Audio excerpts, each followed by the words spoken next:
Hey folks, welcome to this afternoon's webinar. I'm Kathy Barrett and I'm with the Cornell ProDairy program. And so I'd like to thank you for joining us this afternoon. This is the first in this winter's series of webinars called Thursday's Dairy Update. It's a series that we put on, well, once a month during the winter for folks that as an opportunity to kind of update people on what's going on as far as research here at Cornell, as well as the other aspects of the industry.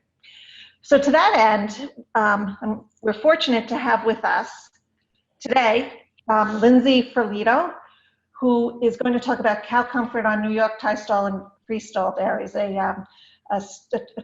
going to update us on a couple of studies that her and some of her colleagues have just been finishing up and are able to share some of their findings. So I think many of you know Lindsay, but for those of you that you don't, Lindsay is the regional dairy specialist for the North Country Regional Ag Team. She came to us just a few years ago and has made a tremendous contribution to the extension service in the North Country as well as through the state. She's a graduate of the University of British Columbia. She has a master's degree. She spent some time in with Novus doing their cows program, which focused on looking at lying time of cows and looking at how cows lied, how they moved, and then the environment that they were housed in. She looked at tens of thousands of cows. So she's really focused on this whole area of cow comfort.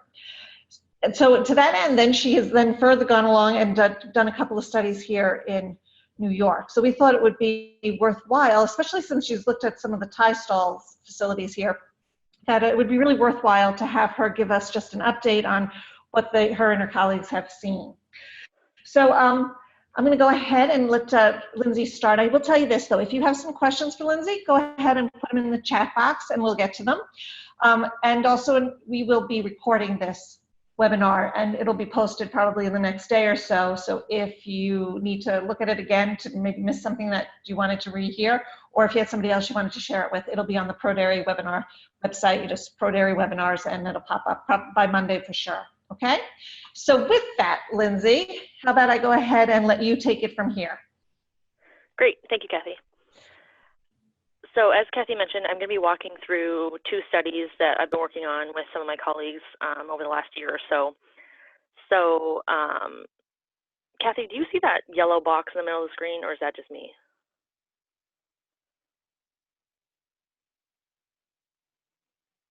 Well, if that gets in the way, let me know. But so for my first project, Lindsay, I'm sorry, I had myself muted. It's just okay. We're not seeing it. You're okay. Good. Perfect. Okay.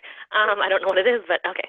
So for the first project, this was a collaboration between myself and with Betsy Hicks down on the South Central New York team, and it was looking at Tiestall lameness and cow comfort. So our objective was to try to understand lameness and cow comfort on Tiestall herds locally. There's a lot of research done on Freestall herds, but less done on Tiestall herds, specifically local Tiestall herds. So we wanted to look at some associations between lameness and lying behavior back to facility and management factors, and give producers information on how they're doing on their farms and relate them back to their peers using a benchmark. And this was funded through the New York Farm Viability. So it's a 15-month project. We looked at 10 Tiestall dairies, 5 in northern New York and 5 in southern New York, and we will be rerunning this project in the coming year, looking at another 10 dairies, so we hope to have 20 by the end of it. The average herd size was about 73 cows, and for the study, we had to have cows leaving the stall at some point during the day or at some point during the study so that we could locomotion score them. So for this reason, almost all of the cows in the study had access to pasture, at least for part of the year, usually in the summer months. For the initial assessment, we looked at 40 lactating cows per herd. We measured housing factors, so stall size, stall base, and bedding, management factors. And then on the cow level, we looked at injuries, lying behavior, lameness, and body condition score, hygiene, as well as measuring the cow, so we could relate that back to how the cow fits in her stall. The second project I worked on with my colleague in Northern New York, Dr. Kimberly Morrill, and it was the Freestall cow comfort management and protocols. And our objective with this one was to look at lameness prevalence and cow comfort on local freestall herds up in northern New York, and we wanted to help local farms prepare for the version 3.0 National Farm Program evaluation. So the farm program has been around for a really long time, but this latest version that started last year has a little bit more weight to it, and it involves more in-depth on-farm evaluation, where the evaluator will actually go out into the pens and look at the animals and look more in-depth into the protocols and record keeping on the farm. So we wanted to help provide producers with a little bit more information on that program and kind of do a mock evaluation for them. And again, provide them with information specific to their farm, as well as relating it back to the regional benchmark. And again, this was also a New York Farm Viability funded grant. So this was a 15-month project, and we looked at 16 freestall dairies in northern New York. And the average herd size for this project was 550 lactating cows. So we conducted an evaluation similar to the National Farm Program evaluation. And so for this, we looked at calves, heifers, dry and lactating cows, depending on which animals were housed at the home farm. So if the home farm only had dry and lactating cows, then obviously we only looked at dry and lactating. But if calves and heifers were present, then they were also scored.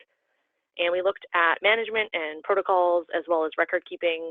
And then for the cows, we looked at injuries, lameness, body condition score, hygiene, and any general facility observations that may be important and tie back into, following protocols and relating back to cow comfort. So for the results, each of these slides is going to tell you whether it's the Tiestall project or the Freestall project. So this is the Tiestall project. This is looking at lameness prevalence. So we scored cows as either sound, mildly lame, or severely lame. So if you're using a 5-point lameness scoring system, sound is a 1 and a 2, mild is a 3, and then severe would be a 4 and a 5. So you can see that on average, about 20% of the cows that we scored were mildly lame, and about 4% were severely lame. This graph is also showing the red dot is the herd level, or the herd that had the highest, and then the yellow square is the herd that had the lowest. So you can see there's a big range in lameness. One farm had only 5% mild lameness, whereas another farm had 40% lameness. So big discrepancies between herds on how big of a challenge lameness was. For the freestall farms, as I said, we looked at calves and heifers if they were present. So for this, I've broken it down into all animal classes is on the left. So that includes calves and heifers. So that would be why those numbers are slightly lower than if you look to the right, that's just lactating cows. So we expect the lactating cows, that number to be a little bit higher, as calves and young heifers really shouldn't be lame. So if we look at the lactating cows in the Freestall study, about 25% were mildly lame and about 5% were severely lame. And again, we're seeing that big difference between farms where one farm only had 11% lameness, whereas one farm had more than 50% lameness. So if we relate this back to industry lameness prevalence, other studies for Tiestalls were pretty similar what we had in our New York study compared to what other studies have found.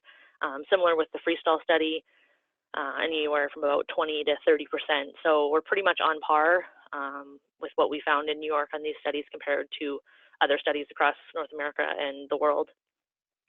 And then relating it back to industry guidelines, so we mentioned the National Farm Program.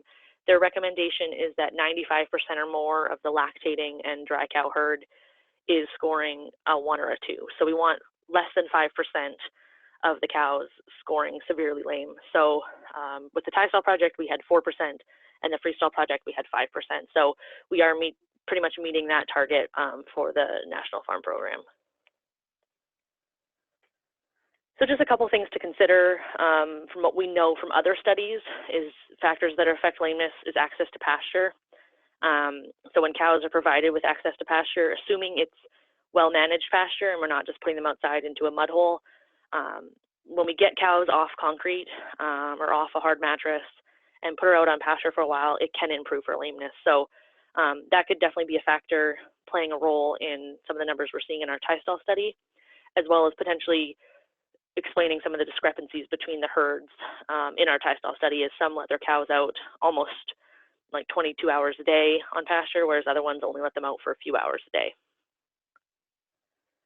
Additionally, we know that stall base plays a big role in affecting lameness, with deep beds consistently having lower lameness prevalence than non-deep bedded herds.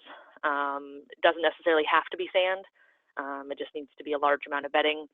For the Tiestall study, all of the herds were non-deep bedded, so either mattresses, mats, water beds, or concrete. And then the Freestall herd, we had a variety of deep bedded herds and non-deep bedded herds. Additionally, the amount of bedding is really key in how that bedding is managed. So other studies have found that if you have more than about an inch of bedding on the stalls, lameness tends to be lower at the herd level. And it, as I was saying, it doesn't necessarily have to be sand if you're talking about deep beds. So it's not the type of bedding that's really important. It's the fact that there's a lot of it. It's kept clean, it's kept dry, and soft for the cow. So for the Tiestall study, we did collect information on stall base and bedding. So this is showing herd averages of the 10 herds. The graph on the left is the bedding amount. So we scored the stalls, whether they had total coverage, whether they had only 1 or 2 inches of bedding, or they had less than 1 inch of bedding, or virtually no bedding. And you can see that most of the herds fell into that somewhat covered stall base, but not fully covered. And then we looked at how clean those stalls were, whether it was perfectly clean, whether there was 1 or 2 dirty spots, or the majority of the stall was dirty. And most of those stalls for the Tiestall study were scored as being clean, so not having too much of the stall being soiled. So another thing that bedding and the stall base are going to impact is hock and knee injuries. So for the Tiestall study, we looked at hocks and knees separately, and it was whether she was sound, whether she had a mild injury, so that would be some hair loss, or a severe injury, that's obvious swelling, an open lesion, or a wound. And then for the knees, it's a little bit harder to get up close and touch those knees and really look at them. So we just said whether it was sound or injured. So you can see a lot of the cows in the Tiestall study had some form of hair loss or mild injury on their hocks, and about 9% had a severe injury. And then for the knees, about 4% had a severe injury. And I apologize if I'm going a little bit fast, but there's a few slides to get through. So, and as Kathy said, they will be posted later, or you can reach out to me if you have any questions. For the Freestall study, again, we looked at all animal classes. So the graph on the left includes the calves and heifers. And again, those numbers are slightly better than if we just look at the graph on the right, which is just lactating cows. So in this study, this is combined hock and knee injuries. So about 33% of the animals had a mild injury, and about 14% had a severe injury. Similar to what we saw with the lameness, big differences between herds. Some herds really didn't have any issues with hock and knee injuries, whereas other herds, that was definitely an area of opportunity. Another thing that we looked at for the Tiestalls was neck injuries. This tends to be a little bit more of an issue in the Tiestall system. So we looked at whether she was sound, whether she had a mild injury, so again, mainly just hair loss, or a severe injury, so obvious swelling or any sort of open lesion. And about 11% of the cows had some form of hair loss, and about 7% had a severe injury. So relating it back to industry, again, we're pretty on par with what's been seen on other studies in Canada and across North America in terms of both hocks and knees for Tiestalls and Freestalls. And if we compare it to the National Farm Program guidelines, they recommend that 5% or less of the lactating and dry cow herd score a 3, so a severe injury. And we do have a little bit of work to do here. Both our Tiestall and our Freestall herds on average scored higher than that. So that definitely is an area for some of the herds to work towards lowering that number. So as I mentioned, one of the things that would be affecting these injuries is the stall base and the bedding amount. So similar to lameness, deep beds are associated with fewer injuries. More bedding means more bedding is fewer injuries. And again, the type of bedding is not as important as the amount and the management of that bedding. Another factor that can be affecting injuries is the stall size. So We know from other studies that larger stalls are associated with fewer injuries. So for the Tiestall study, we were able to, as I said, measure both the cows and the stalls so we could get an idea of whether or not those cows were actually fitting into the stalls. So this graph, or this table, is showing for the Tiestall study our herd averages, and then the average overall, as well as the herd average minimum and herd average maximum. So on the left of the table there, we start with the cow-based measurements. So we measured her rump height and her hook width, as those two things have been related to understanding how big her stall needs to be. So we can see that on average, cows are about 58 or 59 inches high and about 23 inches wide, but there was some pretty big differences between herds, almost 6 or 7 inches difference between the herd that had the lowest average and the herd that had the highest average.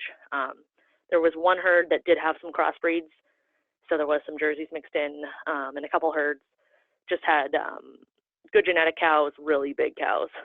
So we then relate that to the stall measurements on the right-hand side of the table.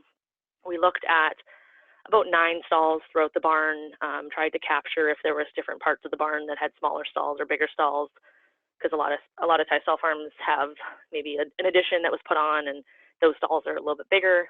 So we did the stall length and the stall width, and then for the tie rail, we did the height of that tie rail.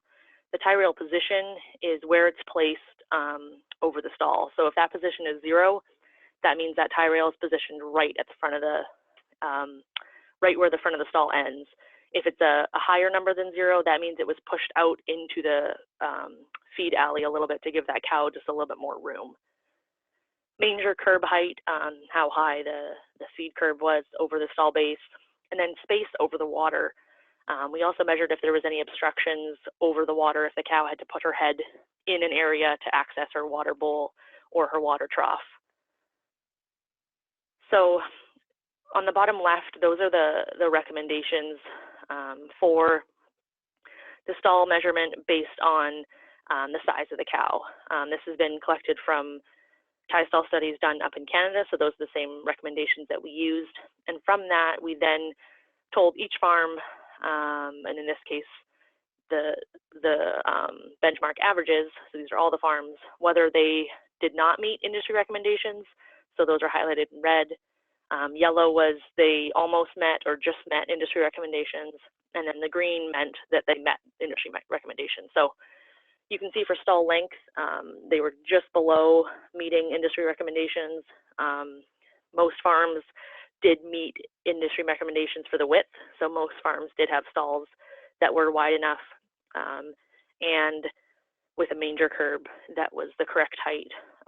The big areas where the majority of farms were unable to meet recommendations was the tie rail. So it was not high enough, it was not pushed forward enough in the stall, and their chain length was too short.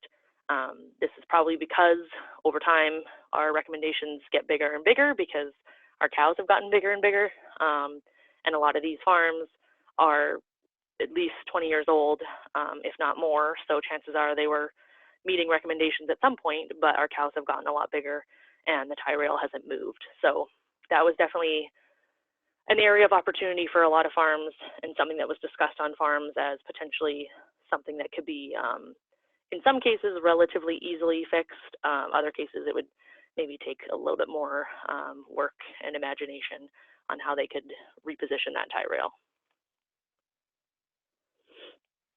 Another thing we looked at in both studies was cow hygiene. So for the Tiestall study, this was the 4-point scale that we were looking at, and most of the cows were scoring about that 2 level, so they had some manure on their legs, but they weren't really dirty.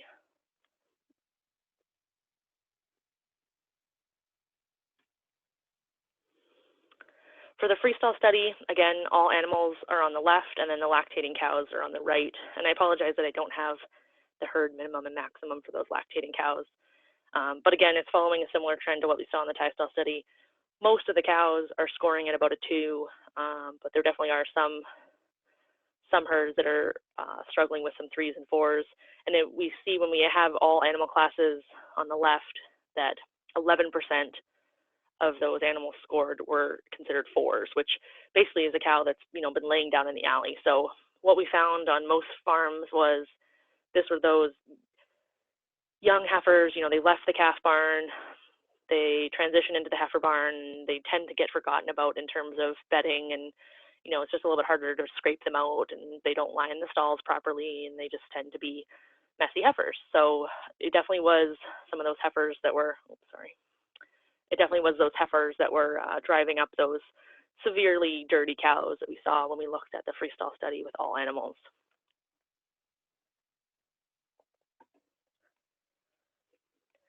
So comparing hygiene scores back to industry levels was a little bit more challenging, as everybody seems to kind of develop their own hygiene score.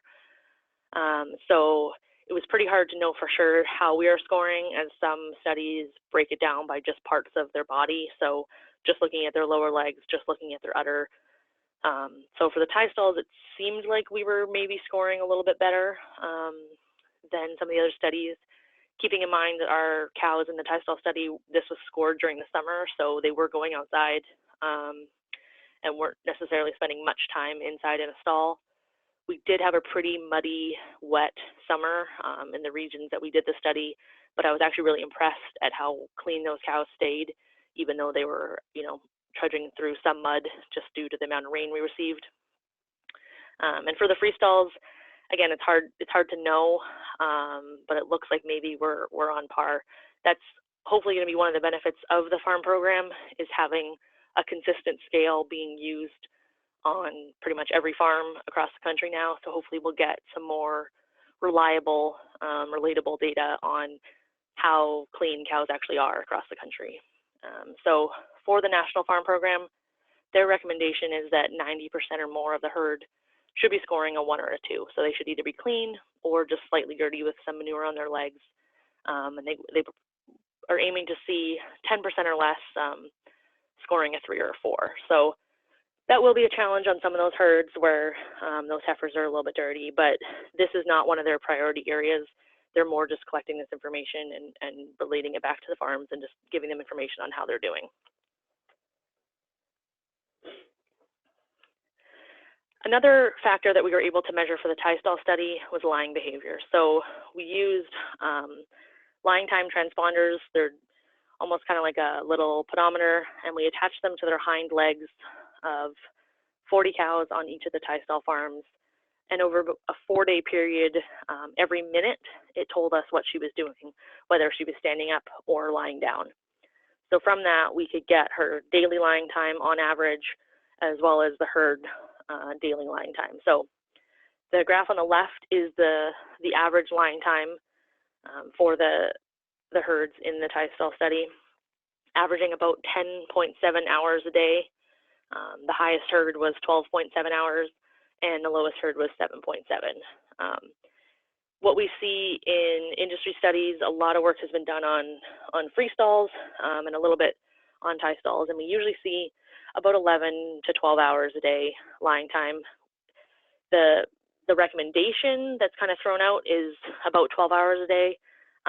Not so much that we think cows absolutely have to be lying down for 12 hours a day, but if she's not lying down, usually that means she's standing up on concrete. So we would prefer her to be in the stall, resting and ruminating, and off, dirty concrete. So that's where that recommendation comes from. But with this study, we also have to remember that a lot of these cows were out on pasture for a good chunk of the study. So when she's out on pasture, she's having to walk, to get to pasture. Then when she's out there, she's walking around to forage. Plus she's given a more comfortable place to stand. So it's not like she's choosing from standing on a hard surface versus lying. She may just choose to stand around a little bit more because she's on a softer surface. The other thing that the transponders give us is how often she gets up and down. So that's the number of times, the number of lying bouts she has. So in our study, cows were getting up and down about 10 times a day.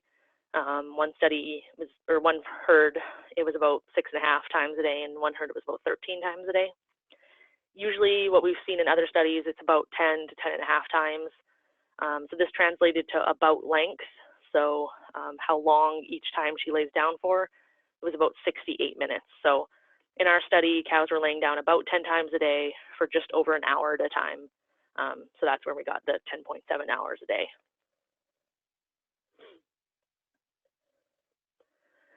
So the lying behavior is really interesting, but it's also kind of confusing because literally everything producers do on farm can have an impact on lying behavior. So we know cows on deep beds tend to have higher lying time. They lay down more if there's more bedding. They're going to lay down less if it's really hot. So we did record ambient temperature in the barn during the study, just so we knew whether when we were there it was 90 degrees or when we were there if it was closer to 60 degrees. Her stage of lactation, so if she's getting later in lactation, she's not having to meet those production demands, so she spends less time eating and probably more time laying down. If you had a freestall system, stocking density and the time spent in the parlor are going to have an impact. And in case of the Tiestall study, we have to consider that access to pasture, as well as the health and the lameness status of the cow. So from other studies looking at lameness and lying behavior, they found that there was links. So they found that at the individual cow level, if she was laying down longer than 14 hours a day, she was actually at a 3.7 increased odds of being lame. So we're pushing for cows to be lying down more, but it gets to the point where if she's lying down too long, that starts to become concerning because she should be getting up and eating, and if she's in a freestall, going to the parlor. Similarly, if she has fewer than 5 lying bouts a day, then she's at an increased risk. Again, why isn't she getting up throughout the day? Why is she just laying down, twice and staying there? So that would translate to having a really long bout duration. And another thing that was kind of interesting was her standard deviation of bout duration. So if day to day, all of a sudden she starts lying down way longer one day, that is potentially an increased risk of being lame. So why is she all of a sudden acting differently this day than she was before? So overall from these studies, unfortunately at this point, because we don't have enough herds yet in these studies, we weren't able to take away statistical associations of the data. So what I presented was, herd level averages. But what we did was anecdotally looked at the farms that were doing well in terms of lameness and cow comfort and tried to pick out just some of the things that it seemed like they were doing well that maybe could explain those good results. So for the Tiestall study, some of the characteristics that we saw with the well-performing herds were they're providing them with lots of pasture access. So both day and night, the cows would go outside, and those pastures were well maintained. They also provided a good amount of bedding. So that picture there is actually one of the herds, and that is daily the amount of bedding those cows get. Also having longer stalls. So a couple of the herds had already made some renovations and made their stalls longer so that they actually fit their cows, and they were some of the herds that did better.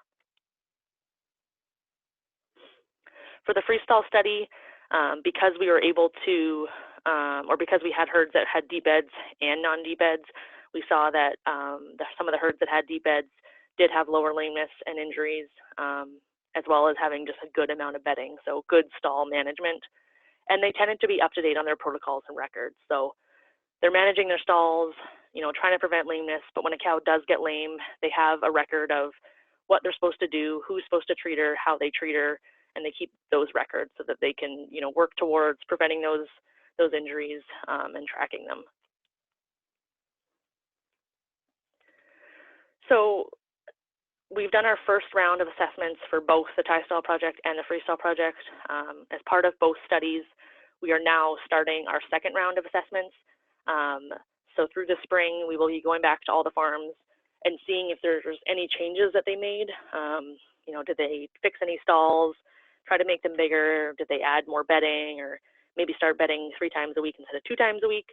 So we're going to note those changes and then do a reassessment and see if we can see any improvements in lameness or injuries, and then relate it back to those changes. So if we're able to see that on some herds, which hopefully we are, then we're going to try to use those case studies as examples to share with other producers of how some farmers have been successful in improving lameness or cow comfort.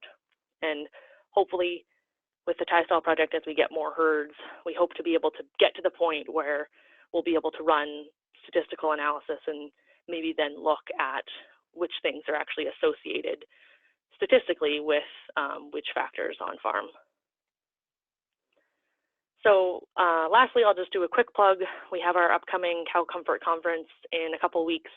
And at this conference, my colleague Betsy Hicks will be talking more on Tiestall, cow comfort, and lameness. So she'll be going through some of this data and talking a little bit more about what we've learned from other studies in the industry. So just going a little bit more in depth into Tiestall, cow comfort, and lameness. And there'll be some other topics covering maternity pen, cow comfort, and ventilation and robotics. So that is all I have, and I hope we have a couple minutes for questions. We certainly do, Lindsay. That was really an excellent overview and excellent information as well. So we do have a couple of questions for you. So one question is, were any of the Tiestall herds keeping cows in all day? So one of the herds, they would keep them inside pretty much all day, except they would bed them once a week, and so they would let them outside for like an hour, just because we had to be able to watch them walk to do the locomotion scoring. You can do in-stall, and I forgot to mention this, so I apologize. You can do in-stall scoring, where you just look at the cow, how she's standing in the stall and shifting her weight. And we did do that, but we also wanted to score them as they're walking. And it did confirm what we thought, which is that scoring them when they're walking is kind of the gold standard, because you just pick up on so much more. When you score them just in the stall, it's harder to pick up on those cows that are just slightly lame. Okay, great. And then another question for you were, for the Tiestall herds, was there a difference between stall bases, for example, mattresses versus concrete? It was hard at this point to say for sure. The other thing that was a challenge was on a couple of the herds, they were letting their cows outside day and night, so they really only came inside for milking. And on a couple of those herds, they therefore didn't provide bedding because the cows weren't laying down inside. So it's hard to know what that's actually going to look like in the winter. I'm actually going to follow up with the herds in a few weeks and just double check, you know, the amount of bedding they're using throughout the winter, and try to even look at some of their lying times when they are locked inside 24/7. Good. Okay, next question. Can the lying time data you observed be used along with the activity monitoring system to predict lameness? So at this point, so looking at like activity systems that exist on farms, I assume they're meaning. Mm-hmm. I don't believe at this point that there's a consistent enough way that's been developed to do that, but I do know that is one of the goals of having that line behavior on those activity monitors, is to be able to predict lameness. At this point, I would just say if you are regularly getting a report from your activity monitors, and like we saw in that one study, if she deviates greatly from day to day, that could be an indication that something changed. It could also mean that maybe they got stuck in the holding area for an extra hour, or you know, you were doing bedding and she got locked out for an extra hour. But if it's just individual cows as opposed to a group thing, then that could at least be a place to start. But I think we're definitely getting to that at some point. Great. Okay, so a follow-up question, was the lameness higher in the herd that did not let cows out? Oh, I don't know. Okay. I can find out, but I don't have that right now, sorry. Oh, that's fine, that's fine. It wasn't, I can tell you, I don't know if it was higher than the average, but I can tell you it was not the highest. All right. Thank you for viewing this webinar in the Thursday Dairy Update webinar series.